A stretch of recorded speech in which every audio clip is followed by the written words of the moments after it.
Poems Every Child Should Know. Edited by Mary E. Burt. Section 38. read4librivox.org/Kara This section contains two poems, The Finding of the Lyre and A Chrysalis. Part 4 continued. The Finding of the Lyre. Once a year my pupils teach me the finding of the lyre. By the time I have learned it, they know the meaning of every line, and have caught the spirit of the verse. There is an ancient lyre or violin made in northern Africa, in the possession of a Boston lady, and I have found the mud turtle rattle among the Indians on the Indian reservation at Syracuse, New York. They use it as a musical instrument in their Thanksgiving dances. The poem helps to build an interest in history and mythology, while it develops a child's reverence and insight. There lay upon the ocean's shore What once a tortoise served to cover. A year and more, with rush and roar, the surf had rolled it over, had played with it and flung it by, as wind and weather might decide it, then tossed it high where sand drifts dry cheap burial might provide it. It rested there to bleach or tan, the rains had soaked, the sun had burned it, with many a ban the fishermen had stumbled o'er and spurned it. And there the fisher-girl would stay, conjecturing with her brother, how in their play the poor estray might serve some use or other.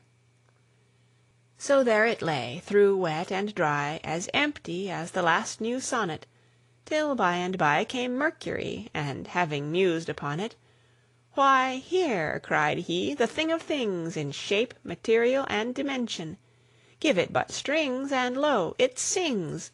A wonderful invention!" So said, so done, the chords he strained, and as his fingers o'er them hovered, the shell disdained a soul had gained, the lyre had been discovered. O empty world that round us lies, dead shell of soul and thought forsaken, brought we but eyes like Mercury's, in thee what songs should waken! James Russell Lowell. A Chrysalis. A Chrysalis is a favorite poem with John Burroughs, and is found, too, in Stedman's collection. We all come to a point in life where we need to burst the shell and fly away into the new realm. My little Mädchen found one day a curious something in her play, that was not fruit, nor flower, nor seed. It was not anything that grew, or crept, or climbed, or swam, or flew, had neither legs nor wings indeed, and yet she was not sure, she said, whether it was alive or dead. She brought it in her tiny hand, to see if I would understand, and wondered when I made reply, "You've found a baby butterfly." "A butterfly is not like this," with doubtful look she answered me. So then I told her what would be some day within the chrysalis, how slowly in the dull brown thing, now still as death, a spotted wing, and then another would unfold, till from the empty shell would fly a pretty creature by and by, all radiant in blue and gold. "And will it, truly?" questioned she, her laughing lips and eager eyes all in a sparkle of surprise. "And shall your little Mädchen see?" "She shall," I said. How could I tell that ere the worm within its shell its gauzy, splendid wings had spread, my little Mädchen would be dead?